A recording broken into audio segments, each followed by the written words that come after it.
Hello everyone, welcome back to my channel. I hope you've all had a great week. If you are new here, please consider subscribing if you end up liking this video. So today we're talking about the Word of Life cult. Word of Life was a very small secretive cult that operated in Chadwicks, New York, near Utica. The group was founded back in 1980 and it lasted all the way up until this case broke in 2015. Before it was a cult, Word of Life was just a small Bible study group, which eventually evolved into a full-on church led by Pastor Jerry Irwin. Before long, Jerry declared that he was a prophet, and when some of Jerry's prophecies ended up coming true, the church members' loyalty grew even stronger. And over time, he turned into a total tyrant. The people in the group were scared of Jerry, but they believed that he truly was a prophet. And if they could just live through this hell on earth, as one former member put it, then they would ultimately be rewarded in the afterlife. And over the years, Word of Life Church became more like a cult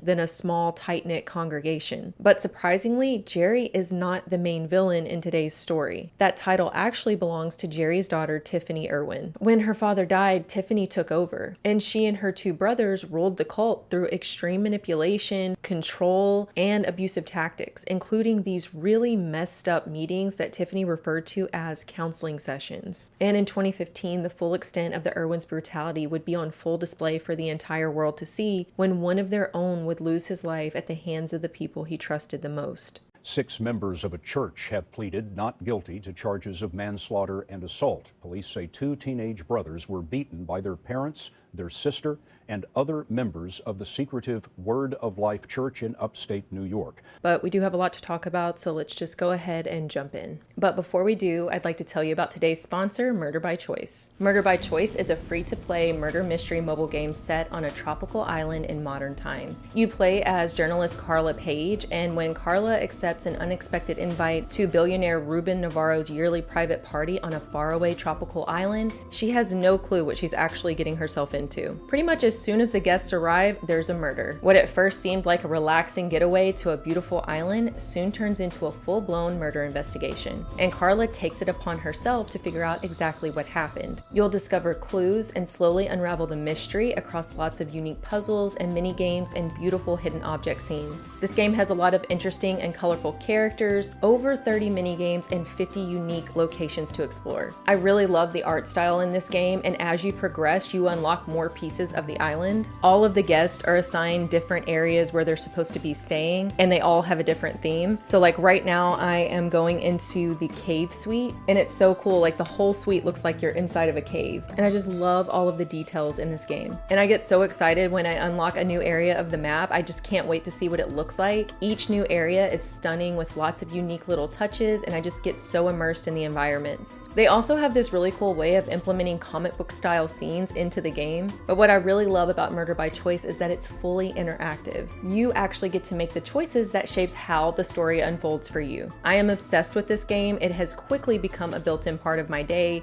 I play a lot when I just want to relax. Instead of mindlessly scrolling through social media, which is what I normally do, I've been playing Murder by Choice, which has been much better for my mental health. So if you're into true crime, which I know you are because you're here with me, do yourself a favor and try out Murder by Choice. Just click the link in my description box or use the QR code on the screen to download Murder by Choice for free on your iOS or Android device. And by installing the game with my link or the QR code, you'll receive an additional 500 energy reward. This offer is valid until November 11th, 2023. I know you guys are gonna love this game just as much as I do. Thanks again to Murder by Choice for sponsoring this video, and now let's jump into the case. On October 12, 2015, a white minivan raced into the parking lot of St. Luke's Hospital in Utica, New York. A 59-year-old woman named Debbie Leonard jumped out of the passenger seat and ran into the emergency room yelling for help. She said her son was outside in the van and he was unresponsive. Medical staff set into action and they rushed outside and pulled 19-year-old Lucas Leonard out of the van, and they immediately started working on him. They couldn't find a pulse, and they could tell that he had been through something very traumatic and he had been severely injured. He was covered in blood, and the majority of the blood seemed to be concentrated in the crotch area of his jeans and down his thighs. Doctors and nurses put Lucas on a stretcher and they ran into the hospital to continue trying to revive him, but unfortunately just a few minutes after he arrived, he was officially pronounced dead. In fact, the doctor said that based on the way his skin looked and just the state of his body, he had likely been dead well before he arrived at the hospital. So the medical staff thought that Lucas had been shot in the genital area. They believe that this is likely what ultimately killed him. If I start for St. Luke's Hospital, from the ER, someone dropped a person off with a gunshot wound.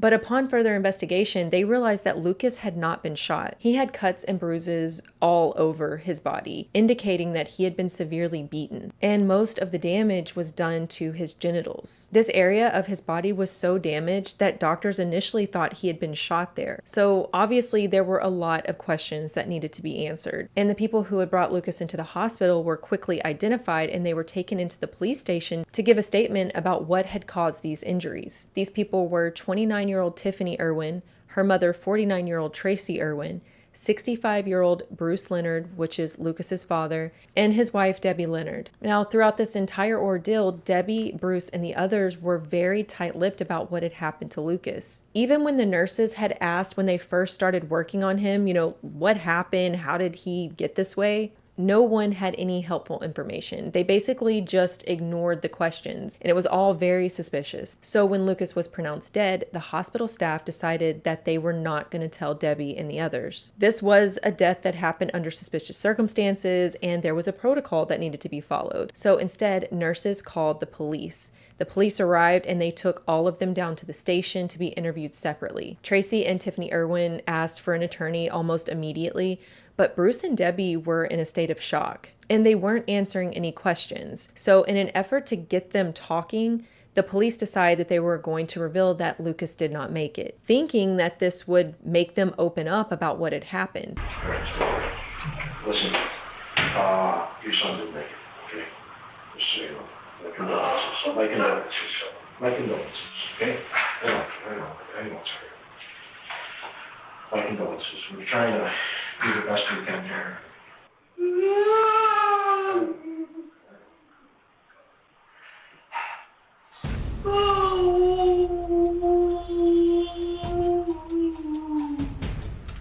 This didn't work on Bruce. He was sobbing and wailing, but he still wasn't answering any questions. Where did it happen? Can you show us where it happened? I'm asking you for help, Sommer. I'm asking you for help. Can you give it to us? However, this did cause Debbie Leonard to give up a little bit of information. You have church services yesterday, right? Yeah. Okay, what time those get over? 9. At night? Mm-hmm. Okay. Did you guys go home last night? Or did you stay at the church?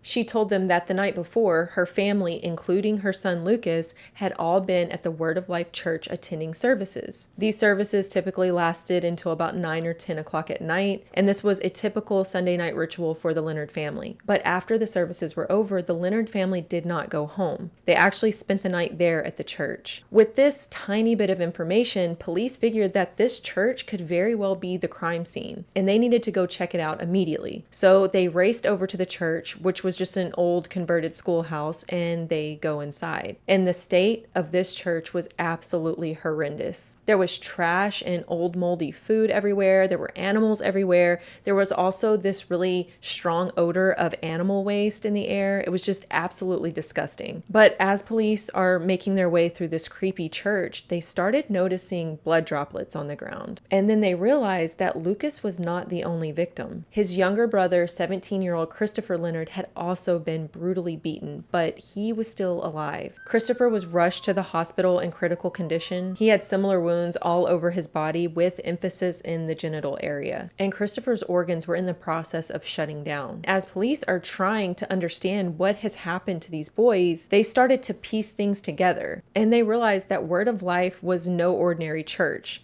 They were actually dealing with a secretive cult. Word of Life Christian Church started out as a Bible study group in Richfield Springs, New York. The Bible study started in the early 80s, and it was first led by a few other pastors before a man named Jerry Irwin took over in 1984. Jerry Irwin was born in 1957 in Pennsylvania, and he had 3 sisters. Now, the Irwin parents were not religious people, but they would send 9-year-old Jerry and his 3 sisters to a Sunday school at a local Baptist church just to get them out of the house, get them out of their hair, give them something to do. And one day when Jerry was 11, an evangelical guest preacher gave a sermon at the church. And at the end of the sermon, he asked if anyone wanted to come up and accept Jesus as their savior. Jerry decided to go up, not really understanding what it all meant, but he went up there and he knelt down on his knee, and the preacher put his hand on Jerry and he started to pray. And that was sort of a turning point for Jerry as far as religion goes. That moment had a profound effect on him, and he said from that day on, he just felt different. As Jerry entered into his teenage years, he started to exhibit some odd behaviors. He became extremely paranoid, and he always thought that people were out to get him,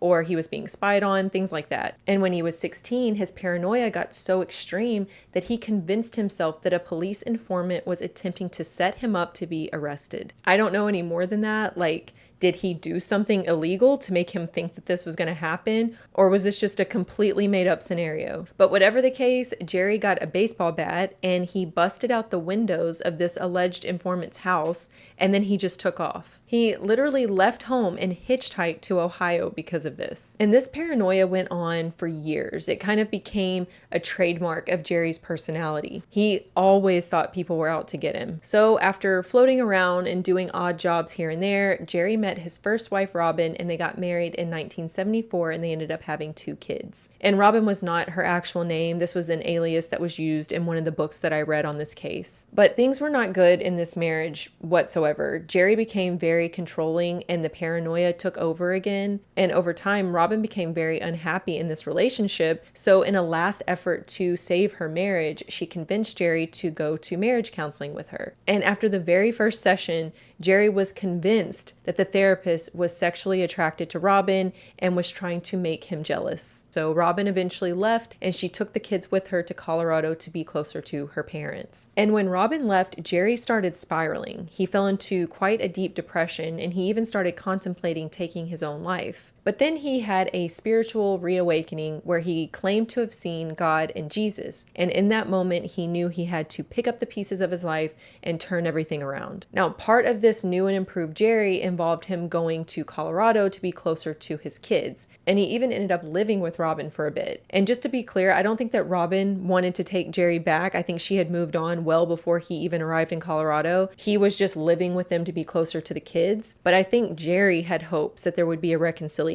However, that did not happen because Jerry started creeping Robin the hell out. He would stare her down with this really crazy, unsettling look on his face. He would speak out loud to no one, but then he would claim that he was actually speaking to demons. And then he started painting creepy stuff on the walls. So once again, Robin packed up her kids and she left, but this time Jerry did not follow. And it would be around this time in 1980 that Jerry started to attend that Bible study group that would one day evolve into the Word of Life cult. Then in 1984, Jerry met an 18-year-old named Tracy Prim, and Tracy, as we already know, becomes a pretty significant part of today's case. Tracy, like I said, is 18, and Jerry is pushing 30 at this point. She grew up in a religious Christian home, and she was very, very close with her family, especially her mother and her sisters. And Tracy was described as being a great kid. Her parents had no complaints. Her mother, Diane, described her as being the best kid in the world. She was smart and sweet and helpful, and she was very well liked by her peers. But one day she had the misfortune of meeting Jerry Irwin. Tracy grew up on a farm, and she would often help her mother with the animals. And Tracy and Diane would aid the animals when they were in labor. And one day they were called out to another farm to help a cow that was getting ready to birth a calf. And when they arrived on the farm, Diane ran into an old school friend. And Jerry Irwin just happened to be there with that old school friend. And he immediately set his sights on 18-year-old Tracy. The two exchanged addresses so they could write to each other. And pretty much from the the start, Jerry started writing to Tracy that God wanted them to get married. So what did they do just 2 months after meeting? They got married. And once again, Jerry becomes controlling, convincing Tracy to distance herself from her family. She was forced to stop watching TV. She couldn't hang out with friends. He even convinced Tracy that one of her sisters was a bad influence because she watched TV. So the same day that Jerry and Tracy got married in 1984, Jerry took over the Bible study group in Richfield Springs and he moved it down into his basement. The Bible study was just a small group of loyal members, and in the beginning, Jerry was seen as a kind and compassionate leader, but that was all going to change. So now we're jumping ahead to 1989, and Jerry has now been the leader of the group for 5 years. And a lot has happened over those 5 years. The group moved to Chadwicks, New York, which is a very small area outside of Utica, and Jerry and Tracy have now welcomed 2 children, Tiffanie Irwin, who, as we know, is very important to this case, and they also had another daughter. And in the 1990s, they have 2 more children, 2 sons named Daniel and Joseph. So in 1989, Bruce Leonard joins the cult. Bruce was at a very vulnerable point in his life. His wife had just divorced him, and it left him feeling very lonely and lost. A friend told him about Pastor Jerry Irwin in this basement Bible study group, and so Bruce attended a meeting. And after the meeting was over, Jerry said something to Bruce, something Bruce would later say that no one could have known. And from that point on, Bruce was a true follower of Jerry's. I don't know what he told him, by the way, but whatever it was enough to make Bruce a true believer. Bruce would also bring his 10-year-old daughter Crystal to the meetings as well. He was splitting custody with his ex-wife, but he and his daughter were very, very close, so she was around a lot. And Bruce became such a loyal follower of Jerry's that in 1992, he moved to Chadwicks to be closer to him. By this point in the early 90s, the group was no longer just a Bible study group. They were a full-on church. And this is where Bruce meets another member named Debbie Wright. The 2 of them struck up a relationship and they were married in 1992. Debbie had 2 kids of her own from a previous marriage, 2 girls named Sarah and Whitney. And after Bruce and Debbie got married, Crystal came to live with her father and Debbie full-time. And then in 1995, they have their first child together, which was Lucas. And in 1998, they had Christopher. They do go on to have another daughter and another son later on as well. And in 1993, the Irwins purchased that old schoolhouse so that they could make this their permanent church headquarters. And this, of course, is the same place that Lucas Leonard would be killed years later. The 3rd floor was converted into a home for the Irwin family. The gym was turned into the church sanctuary, and then the 1st floor was just kind of like the main area of the church. Now, as time went on, Jerry started to believe that he was a prophet. He started telling everyone that he was receiving messages directly from God. And by 1998, the members fully believed that he was truly a prophet. And this belief became even stronger when Jerry prophesied that one of the members named Joan was very sick. And soon after he made this prophecy, Joan was diagnosed with cancer. Doctors had found 5 tumors in her brain. So Joan went in for surgery to have the tumors removed, and she ended up having a stroke on the operating table. And her family was pretty much told that there was no hope. This was pretty much a death sentence. But then one day, Jerry went to the hospital and he started praying. And then Joan suddenly woke up. In the eyes of the members, this was like irrefutable proof that Jerry truly was a prophet. So their loyalty and their belief in Jerry became even stronger. So now let's talk about life in the cult. At its peak, Word of Life only had about 50 members, so not very many. The services were held on Wednesdays and Sundays, and these were very long services. Jerry preached that the women were to be totally subservient to their husbands, and if they weren't, that meant that the husbands couldn't gain control of them and they would not be permitted into heaven. They were allowed to have day jobs only because the Irwins relied very heavily on the donations that were made by their members, and most of them lived in their own homes, but their lives completely revolved around the church. If they weren't working, they were to be volunteering at the church. If the members did anything outside of going to church, besides going to their day jobs or reading the Bible, they were sinning. And this includes cleaning their own houses. The Leonard's home was so filthy that the children were constantly getting sick. And this was a problem that Bruce and Debbie were well aware of, but they felt powerless to do anything because all of their spare time had to go to praying, reading the Bible, or helping out at church. However, they were expected to clean the Irwins' home at the church. The members were all assigned chores to do for the Irwins, cleaning their 3rd floor apartment at the church, cooking for them, running errands for them,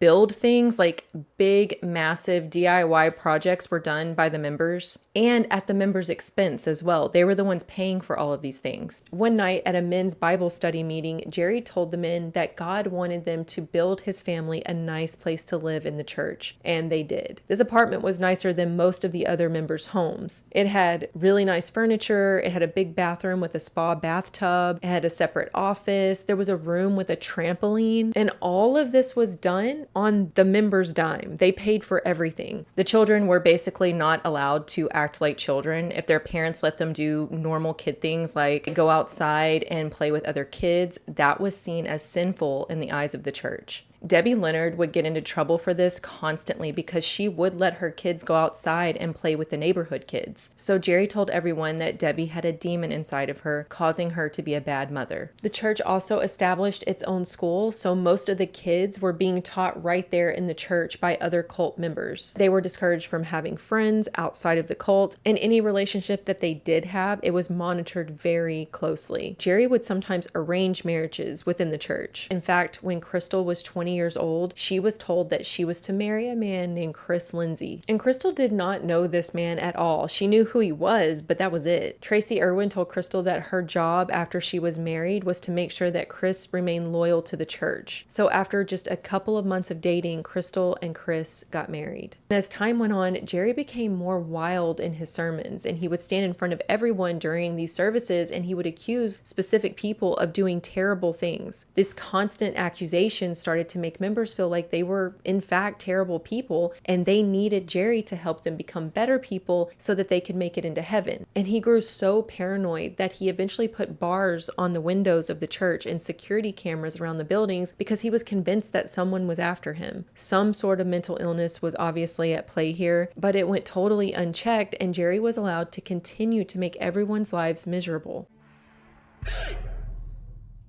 You stupid idiot. What a stupid thing for you to do.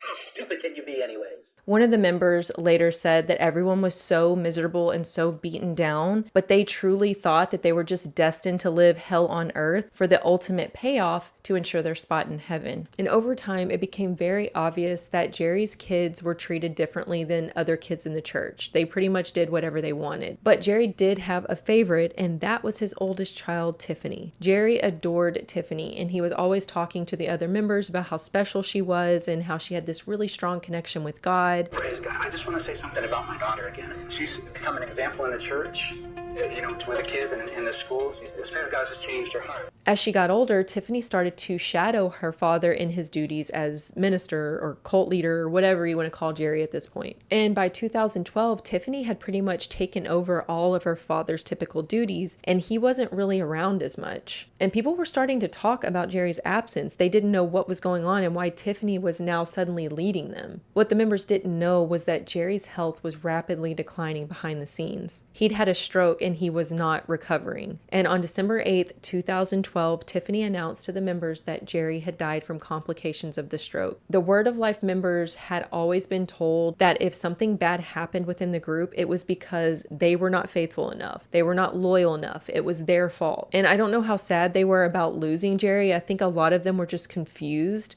But feeling like they had in some way caused his death, the members spent days praying in an attempt to resurrect Jerry, but that didn't happen. And now Tiffanie Irwin was in full control of the cult. But the members were optimistic that Tiffanie would be a kinder, gentler leader, but that didn't happen either. So in addition to Tiffanie now being the official new leader of the cult, Jerry's two sons, Joseph and Daniel, had become higher ups in the cult as well. They basically acted as the muscle. Daniel and Joseph were both really big guys, about 6'3", 6'4", 250 pounds. And when Tiffanie would be up giving sermons, they would stand guard near her with their arms folded and like this really mean look on their faces. The brothers also carried knives with them during the services. They were intimidating. So like I said, the remaining members were really hoping that Tiffanie would be a kinder leader than her father had been, but she was not like that at all. Tiffanie was like crazy manipulative. She sold herself as a prophet just like Jerry had. I have also seen Jesus. He talks to me. He tells me things I could never know about situations and people. She was basically just trying to slide right into that void that her father had left in the church, taking on a lot of his tactics, but like even worse. She would hone in on certain people within the group and declare in front of everyone that that person had a demon inside them. That person would be disrespected by Tiffanie and the others in the group, even their own families. Tiffanie really seemed to hate the Leonard family in particular. Debbie was not the only person in the Leonard family that was said to be possessed by a demon. Tiffanie Irwin also said that Lucas was possessed. In 2012, Tiffanie had a dream about Lucas. And in this dream, Lucas had a whip and he was doing all these really bad things and hurting people. And apparently Tiffanie got aroused by this. And she ended up having a sexy dream, you know? So Tiffanie thought that because Lucas had made her feel lustful in the dream, he must be practicing witchcraft. And at this point, Lucas was only 16 years old and Tiffanie was 26. And once you find out what happens to Lucas and why it happens to Lucas, you'll see just how ironic this is. So, like I said, Tiffanie was growing to hate the Leonard family more and more, and they basically became like the cult punching bags. In one text message with another member, Tiffanie said that she knew that the Leonards had arrived at the church because she could sense demons. Tiffanie would also conduct counseling sessions at the church when she thought that one of the members was going down a path of sin. She would bring them into a room and it would essentially be like a confessional. The person was expected to tell her about all of the sins that they had committed, and by the end of the session, she would have these people confessing to things that they didn't actually do, and they were expected to repent. One topic that Tiffanie loved to bring up was sex. Everyone in that cult had apparently committed some sort of sexual sin, some much worse than others. And I'm saying this sarcastically because as far as we know, there was never any sexual abuse that happened within the cult. But Tiffanie would just make all of these really wild accusations and the person would deny it, but over time, Tiffanie would break them down and have them convinced that they had actually done these things. She would have the members believing that they were totally worthless and they were just really sinful and that they were going to burn in hell if she didn't save them. So they became totally dependent on the cult and on Tiffanie. Usually Tiffanie would have her brothers or a cult member named Linda Moray present while she conducted the sessions. They would be there to nudge the person in the right direction if things weren't going Tiffany's way. And this woman, Linda, she was something else. She essentially existed in this cult to please Tiffanie Irwin. She would even record herself accusing her own children in private of terrible things just so she could show Tiffanie the next day. On one of the recordings that the police found once this case broke, Linda had picked up her 28-year-old daughter and they were riding around in her car. Linda started out the car ride just talking normal, asking everyday questions, and then all of a sudden she started accusing her daughter of masturbating, which according to the Word of Life cult meant that you were having sex with either the devil or a demon. And her daughter was denying everything, but Linda pushed so hard and so aggressively that she finally confessed to having impure thoughts. These so-called impure thoughts that Linda's daughter had confessed to was that she was hoping to one day find a husband. That was it. Linda was screaming at her and calling her a pervert, telling her that she was having sex with demons, and then she threatened to beat the devil out of her. And Linda was so excited to let Tiffanie hear this tape. She was so proud of this. And because Tiffanie hated the Leonards, so did Linda. Tiffanie expected everyone to pray for hours and hours every single day. Some of the former members have said that they prayed for up to 10 hours in one day without eating or taking a bathroom break. She also assigned her brothers members that they were supposed to keep an eye on, and this went beyond the church. They were supposed to follow them around, see what they were doing at home, at their jobs. Her brothers were to report back to her with any information. There are hundreds of text messages where Tiffany's just asking various members where they are at that moment, and they had to answer back right away so that she knew exactly where they all were at all times. The level of control that Tiffanie had over her followers is just crazy. She also heard voices, and these voices apparently sounded deep and raspy, and she fully thought that the voices in her head were telling her what the men were thinking about her, like what they wanted to do to her. And because of this, she would constantly be accusing the men and even teenagers in the cult of sexual sins. She would also often accuse the members of having murderous thoughts about killing either her or their families. So then she would counsel them in one of her famous counseling sessions. They would always deny it in the beginning, but eventually she would wear them down, and then they would confess to all these things that weren't true, and then they would have to repent. One form of physical punishment she loved to enforce was making the members stand for hours. They would also have to do push-ups until they literally collapsed on the ground, and they would also be beaten if they weren't confessing or they weren't confessing enough. Eventually, the members would break down, they would confess, but then she would say, well, God is telling me that there's more. And when they didn't know what else to confess to, she would have her brother Joe or Linda Morey hit them, and finally they would just blurt something out. During one of these sessions, one member named Seth Wright was accused of having sexual thoughts. Seth was in his early 20s at the time, and he had become another one of the cult punching bags. He was always in trouble for something, and it almost always had something to do with some kind of sexual sin. So during this counseling session with Seth, Tiffanie, over the course of several hours, broke Seth down enough to where he admitted to not only sexual sins, but that he was also plotting to murder her. And she did this by forcing him to stand for hours, making him do push-ups, mocking him, calling him the R word over and over, making threats that he would be beaten bloody if he didn't confess. But even after she got Seth to confess to all of that, she still wasn't done. She kept wanting more and more from Seth, but he didn't know what else to confess to. He was desperately trying to think of what Tiffanie wanted him to say. And because he couldn't think of anything, he just stopped talking. So Linda Morey and Joseph just started hitting him repeatedly until he finally just blurted out that he had had thoughts of having sex with Tiffanie. Again, this was not true, but he just wanted the beating to stop. And before they made him leave, they made Seth refer to himself as Seth Wrong instead of Seth Right. He was forced to say over and over again, "My name is Seth Wrong. My name is Seth Wrong." And a lot of the members had to endure these counseling sessions, and that includes Christopher and Lucas Leonard. How do I start? However you want to. I've always been disrespectful, rebellious to my mother and dad. I know it sounds awful, but the thing is, it's coming to your heart. It has to come out. I just moved on to pornography. It's what I've been doing for a while now. I break the ties with the demon of sexual immorality and rebellion and disrespect. Please forgive me.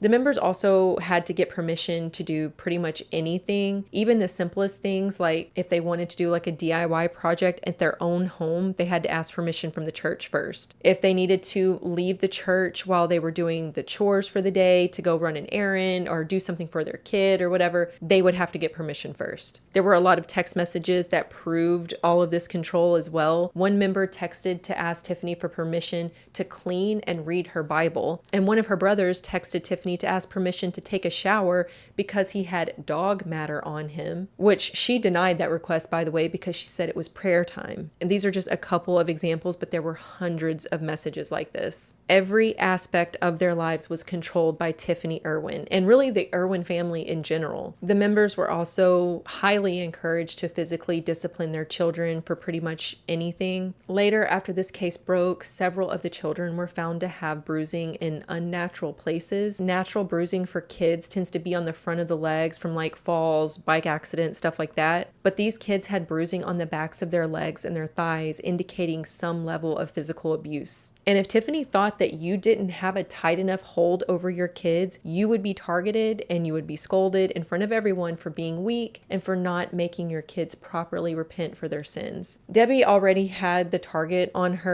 for the demon stuff, but she was also seen as weak when it came to punishing her kids. And there is actually footage of Tiffanie calling her out in the middle of a sermon. These people recorded everything. There was hours and hours of recorded footage of all of these sermons with just like crazy ramblings from the Irwins. One of Debbie's daughters from her first marriage, Sarah Ferguson, she now had 4 kids of her own, and she and her husband had separated, and so Sarah and her children moved into the Leonard home. Sarah quickly became very close with the Irwin family, Tiffanie especially, and Sarah would always be feeding Tiffanie information about her family, especially if they did anything wrong or sinful. And this little habit will come back up later in the case. The members had taken so much abuse over the years, first by Jerry and now by Tiffanie, and some of them were just done. But they were told that if they left the group, that they and the ones that they loved would be struck down by God. But even with those threats, those members were still like, you know what, I'll take my chances. That is how bad things were under Tiffanie Irwin's leadership. So by 2014, there weren't many members left. Like I said, at its peak, this cult only had about 50 members,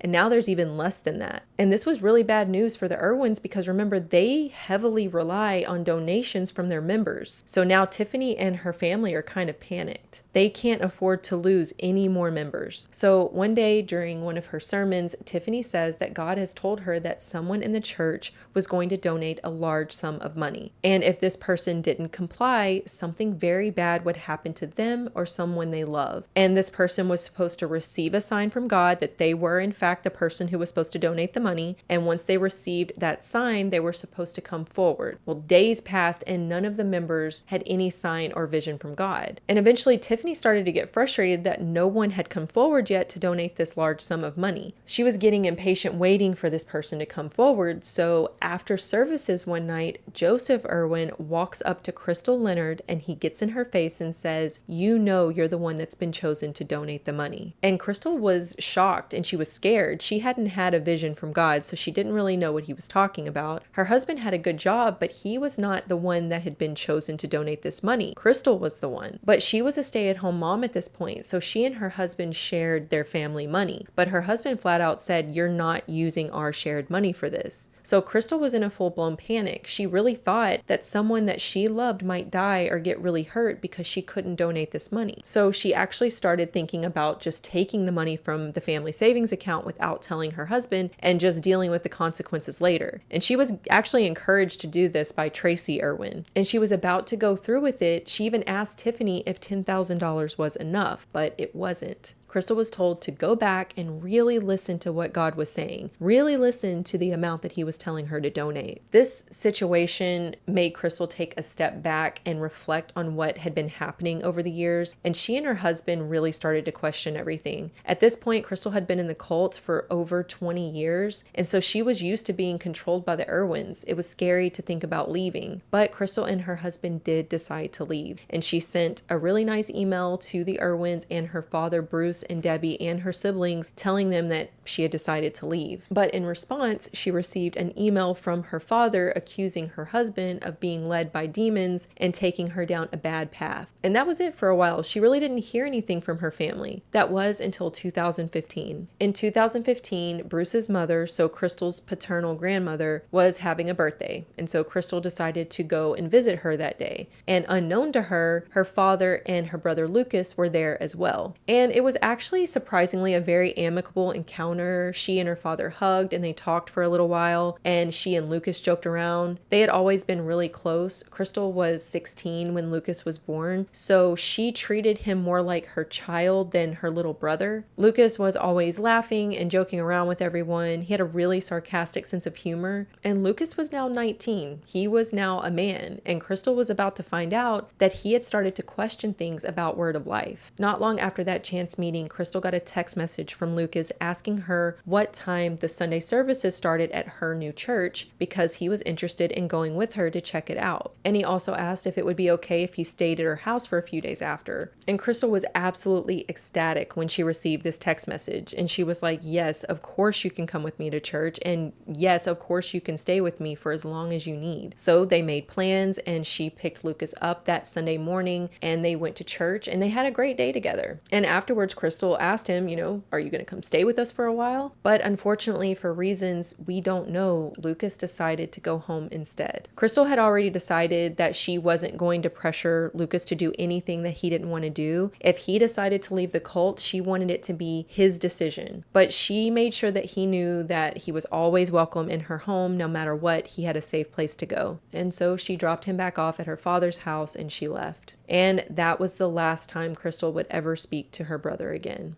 Unknown to Lucas, his half-sister Sarah had found out that he went to another church with Crystal, and she ran straight to Tiffanie Irwin with that information. On the night of October 11th, 2015, 2 months after Lucas attended Crystal's church, the Leonard family attended Sunday services just like they always did. But on this night, they would not return home. After the services ended around 10 p.m., the Leonards stayed at the church so that Lucas and Christopher could be counseled by the Irwins. And over the course of at least 10 hours, the two brothers were brutally beaten by several members of the cult, including their own parents. It all started when, during the services, Tiffanie openly accused the brothers of being involved in witchcraft. And Lucas at this point had really started to question the leadership in the cult, so when he was accused of performing witchcraft, he answered sarcastically, just to spite the Irwins, saying that he did practice witchcraft. And he also claimed to have done a lot of other bad things. He was saying all of this in a really defiant tone, like he was definitely trying to get under Tiffany's skin. So when the service was over, Tiffanie dismissed everyone except for the Leonard family. She was calling for Chris and Lucas to sit in for a counseling session. And Debbie and Bruce and their half-sister Sarah, along with Linda Morey and her son David, and the two Irwin brothers were present for the session. So during this counseling session, Tiffanie started by questioning the brothers about the witchcraft stuff. But as the night went on, the accusations got worse and worse. Tiffanie would say that God was telling her the brothers did this terrible thing and that terrible thing. And it's thought that something just snapped in Lucas in that moment, and he was just really done with being accused of so many awful things that he started confessing in a very matter-of-fact tone, just basically mocking Tiffanie. She accused him of creating a voodoo doll of her, and he was like, yeah, I did that. I also started poking the doll in the leg in hopes that you would break your leg. Tiffanie accused him of plotting to kill his parents. He was like, yep, I did that too. I actually stood over my mother with a knife one night, but I just didn't go through with it because I got scared off. Christopher was also being questioned about all of these things as well, but he wasn't being defiant like Lucas was. He was just scared. So when Christopher was asked to confess to something, he was just so terrified that he literally couldn't speak. He knew what would happen if he denied it, and he knew what would happen if he said he did it,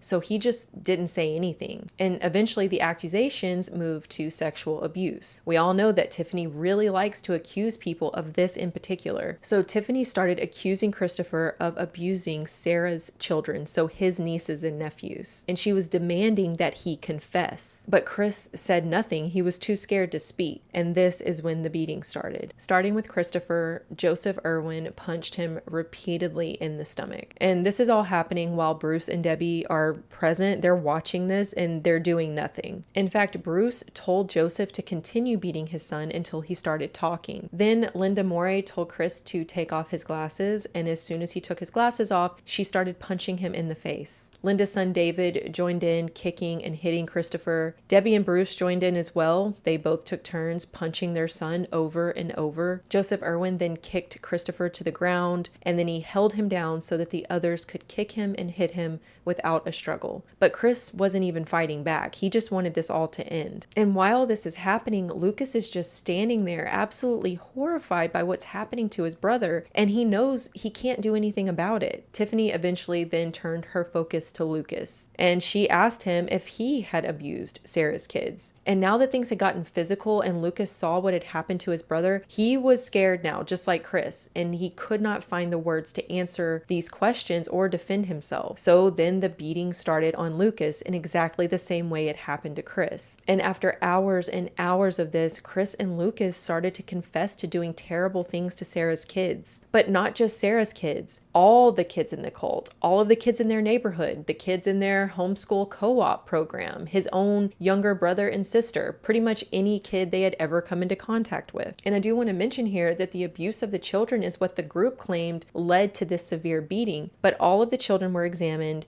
They were given thorough physical examinations. They were also given psychiatric evaluations, and there was zero evidence that these kids were actually sexually abused. And based on some of the graphic details that the boys were coerced into giving, if any of what they said was actually true, there would have been something found during those physical examinations. But if the boys denied it, they got beat. And if they didn't speak at all, they got beat. And if they confessed, they got beat. So they just didn't know what to do. They were at a loss. So once they confessed into abusing the children, the group was sent into an even bigger frenzy. Linda went and got an extension cord from another room, and this was used to beat the boys all over their bodies. Bruce and Debbie took turns with the cord, and then they passed it around to the other members, except for Tiffanie. Tiffanie Irwin was just sitting back and watching her little puppets do her bidding. She had manipulated this entire situation, and it's highly believed that she did this because of what Sarah told her about Lucas attending the church with Crystal. And this is backed up by the fact that Tiffanie actually brought up Crystal's church during this counseling session. So after Sarah heard all of the details about what her brothers had allegedly done to her children, she went absolutely crazy. She grabbed the extension cord and she started beating her brothers with it, mainly focusing on their genitals. And she was hitting them with the metal prong end of the cord,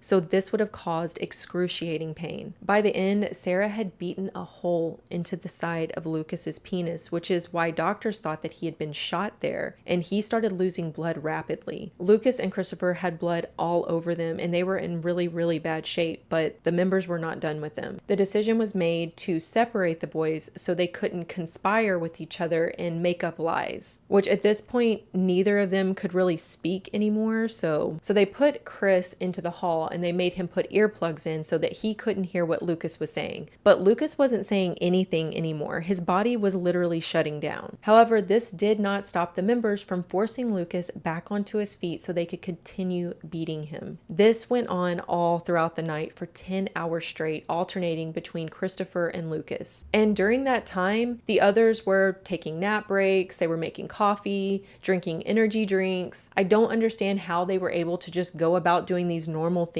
while there was a literal nightmare unfolding right in front of them, but they did. Lucas was worse off than Christopher, but both boys were in critical condition at this point. Christopher was placed into a separate area and he was forced to put the earplugs back in, and they ended up putting Lucas into a chair because he was bleeding so much and they didn't want it to get, I guess, all over the carpet. So they put him in a chair in a room and they just left him there crying and mumbling incoherently to himself, all while his mother and father slept nearby. They could hear their son crying in pain and they went to sleep. And then around noon the next day, Lucas took a turn for the worse. Tiffanie found him on the floor and he was unresponsive. Tiffanie started screaming for the others to come in, and they're all in a panic that Lucas might possibly die because of what they'd done. The decision was finally made to take Lucas to the hospital. So Tiffanie, Tracy, Bruce, and Debbie put Lucas into a van and they all raced to the hospital, and Tracy did CPR all the way there. But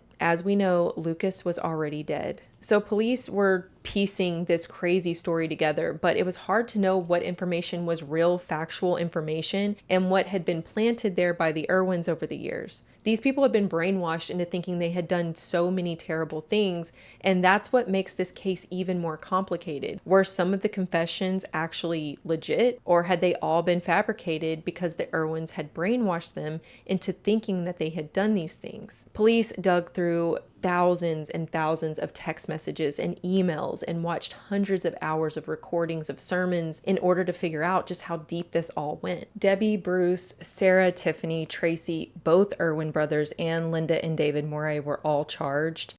Bruce and Deborah Leonard did not testify during the preliminary hearing today. Charges manslaughter in the first degree. Instead, they sat and listened to damaging testimony about what allegedly happened in that church counseling session.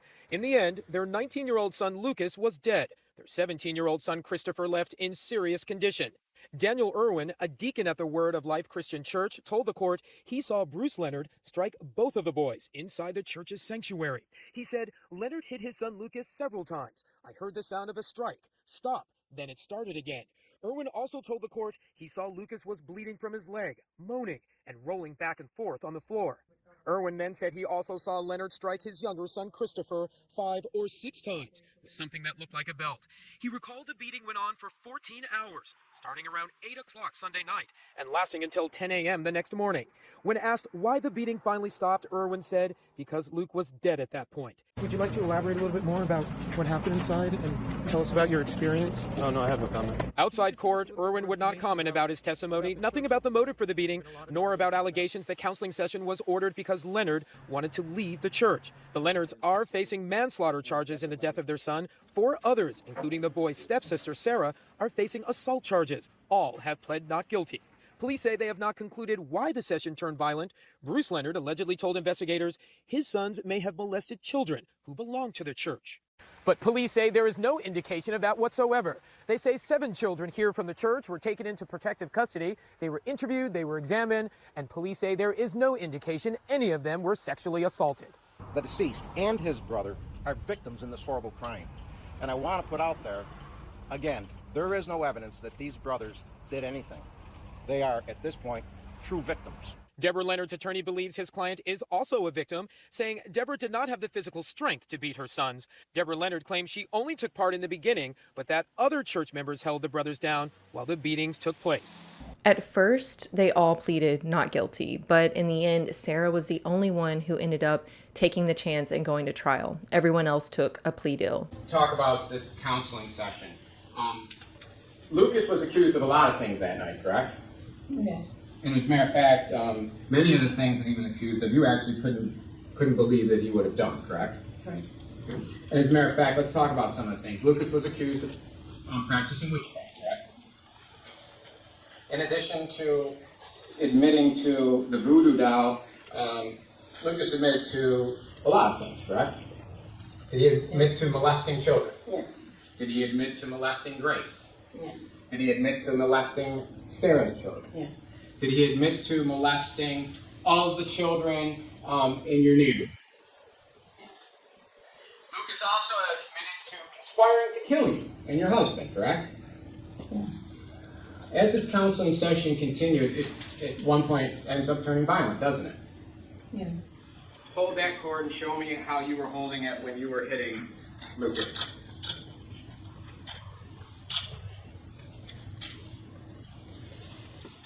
Were you whipping them to punish them? Yes. Were you whipping them to make sure that they understood what they did was wrong? Yes. As part of whipping them, were you trying to get them to repent their sins? What? Yes. And as you were whipping them, is there a biblical verse that has some relevance to the whipping?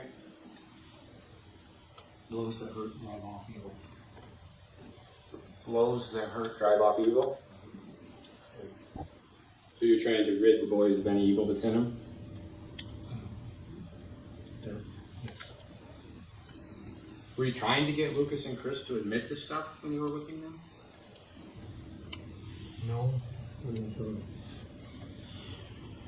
I'm sure it's more of a reaction. In hindsight, would you agree that it was an overreaction? Yes, sir.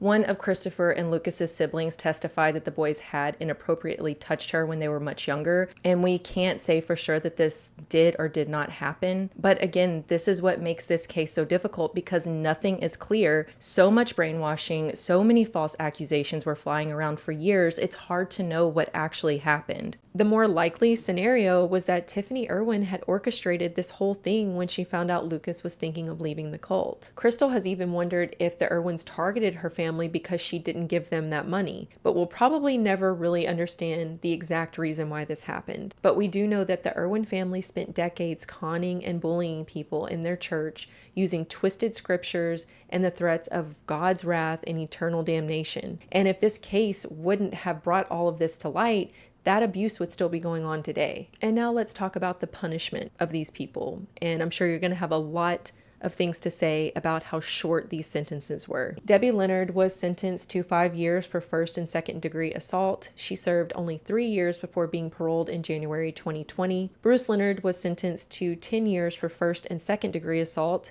He will be eligible for parole next year in 2024. Tiffanie Irwin was sentenced to 12 years in prison for first-degree manslaughter and second-degree assault. She's serving her sentence at Bedford Hills Correctional Facility, and she'll be up for parole in 2026. 2026. David Morey was sentenced to 5 years for 2 counts of second-degree assault, and he was released in February of 2020. His mother, Linda Morey, was sentenced to 5 years for 2 counts of second-degree assault, and she was also paroled in February of 2020. Daniel and Tracy Irwin were sentenced to 2 years for 2 counts of first-degree unlawful imprisonment, and they are no longer in custody. Joseph Irwin spent 7 years in prison after being charged with first-degree gang assault and second-degree assault, and he was released in September of 2022. And finally, Sarah Ferguson was sentenced to 25 years in prison for first-degree manslaughter. She received the harshest punishment since she was the one who had inflicted the majority of the lethal blows. She is serving her time in Bedford Hills Correctional Facility, and she'll be eligible for parole in 2037. I definitely think that Tiffanie Irwin should have gotten the longest sentence because it was her that orchestrated the whole thing. None of this would have happened if she wouldn't have planted all of these seeds in everyone's mind. And that was the case of the Word of Life cult. Let me know what you guys think about this one down in the comments. Do you think that the sentences were harsh enough? What do you think about the so-called confessions? Do you believe that any of them were true? If you found this video interesting, please consider subscribing to my channel and following me on Instagram at Sommer_SanchezYT. And as always, I appreciate each and every one of you for watching, and I will see you next time.